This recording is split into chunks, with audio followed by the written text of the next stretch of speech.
Trudeau Liberal Government to triple carbon tax on April 1st. We are the only country in the G7 that is increasing taxes on its citizens. Here's the clip. Well, Mr. Speaker, let's talk about Canadians who are having a hard time and that this government says it wants to help. It's exactly the opposite. That's the opposite is happening. So bad news for Canadians. On January 1st, the government will increase the workers' tax. Also on April 1st, the Liberal carbon tax will triple. So it will cost more money for Canadian families to survive. So why can't the Prime Minister tell Canadians why he is increasing taxes when Canadians need more money in their own pockets? The Honourable Deputy Prime Minister.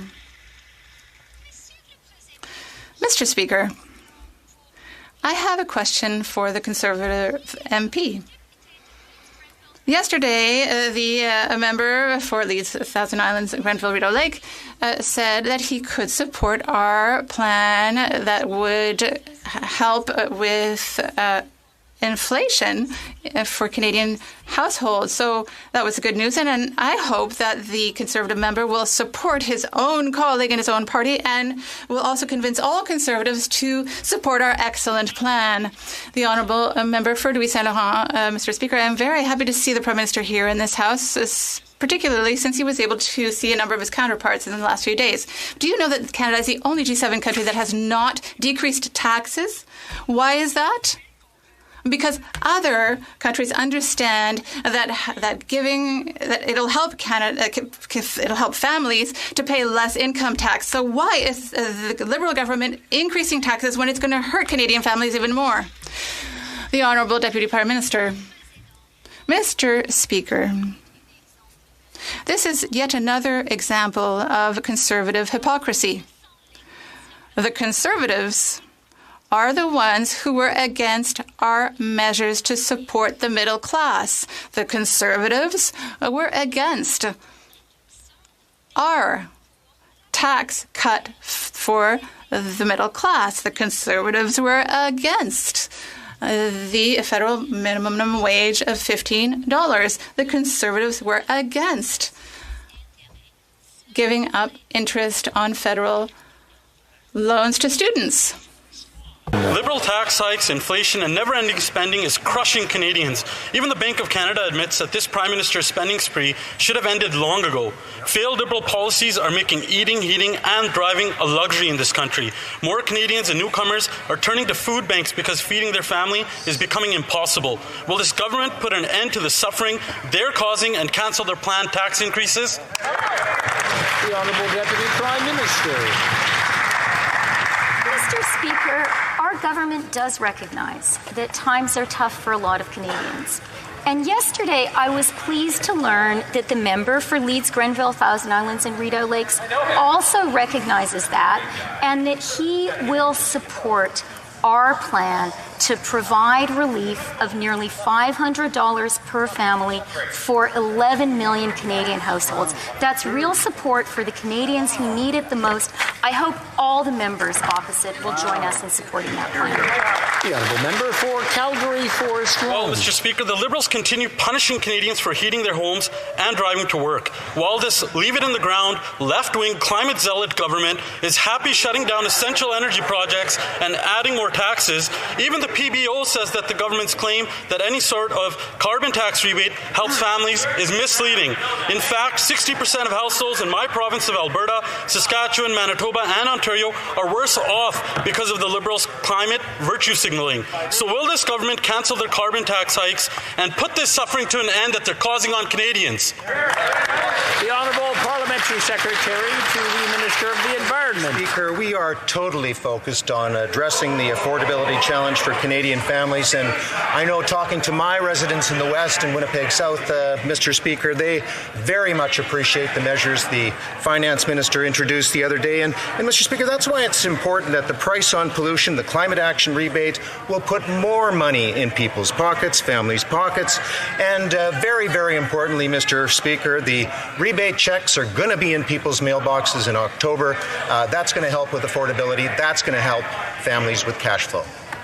For Barrie Innisfil. Well, Mr. Speaker, the Liberal government can misrepresent the facts on the carbon tax all they like, but Canadians know it costs them more. The Parliamentary Budget Officer confirms that the carbon tax will cost families more than they get back, and when the Liberals triple the tax on gas, heat and groceries, it'll cost an Ontario household $1,500 more. Mr. Speaker, given the PBO's credibility and independence, I believe Canadians, and Canadians should believe him rather than the spin from the other side. So again, for the sake of every family struggling, will the government cancel their planned tax increases? The Honourable Parliamentary Secretary. Thank you, Mr. Speaker. And we know there are affordability challenges for Canadian families, and that's why our climate plan is designed so the majority of families receive more in climate action incentive payments than they pay at the pump. And, Mr. Speaker, I beg to differ, but the Parliamentary Budget Officer still remains that 8 out of 10 families will be better off. And, Mr. Speaker, as the honourable member will know, as the carbon price increases, also the climate action incentive payments increase, Mr. Speaker.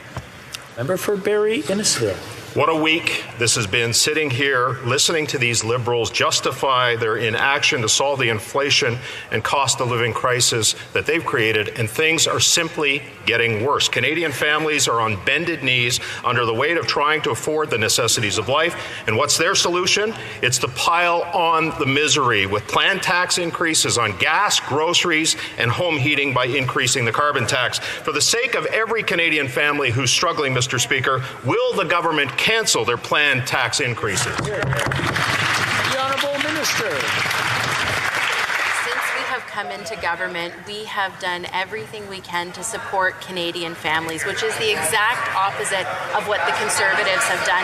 In fact, Mr. Speaker, they voted against the tax cut for middle-class families. In fact, Mr. Speaker, they voted against the Canada Child Benefit, which sends thousands of dollars to Canadian families in need every single year. And, Mr. Speaker, they're against the National Childcare Initiative that we have that is reducing childcare fees by 50% for families with children in childcare. Mr. Speaker, we know the difficulties it is and the high cost of raising children, and we are there for Canadian families and will continue to do that. Thank you, Mr. Speaker, people in Kamloops, Thompson, Caribou are struggling to put food on their table and fuel in their cars. Yes, they are. Now, we know that the Prime Minister doesn't think about monetary policy, and the budget hasn't balanced itself. We also know that ordinary citizens are under extraordinary financial pressures. So my question to the Prime Minister is this, Mr. Speaker. Will he cancel tax hikes that are planned so that we can give ordinary Canadians a break? The Honourable Deputy Prime Minister. If the member opposite bothered to read the Fiscal Monitor, he'd know that the budget was actually in surplus for 5 months this spring. But I have a question for him, which is, I'd like to know, does... 5 months out of 7 years,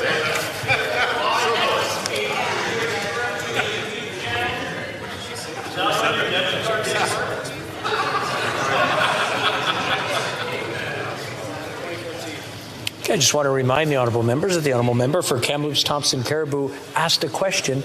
He wants to be able to hear the answer. The Honourable Deputy Prime Minister from the top, please, so that the honourable member can hear the full answer. Well, thank you very much, Mr. Speaker. And, you know, since the member seems interested in the economy, I want to give him an opportunity to clarify a point of Conservative policy. I'd like to ask him if he agrees with the Conservative leader that crypto is a good way to, quote, opt out of inflation. Does he agree with the Conservative leader's reckless advice to Canadians to invest in Bitcoin? Since the leader gave that advice, Bitcoin has crashed by 56%. Canadians who invested according to his advice would have seen their life savings destroyed. Is that your economic policy? Is that their economic policy, Mr. Speaker? Honourable member for Medicine Hat, Carson Warner. Thank you, Mr. Speaker. I think this minister thinks that she's in opposition, and she will be soon enough.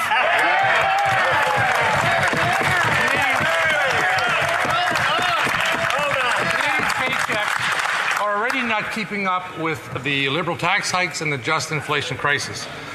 Canadians are falling further behind and they're becoming desperate and are losing hope. This government and its ministers are failing Canadians, and the responses today are further proof of their inability to provide viable solutions and restore hope.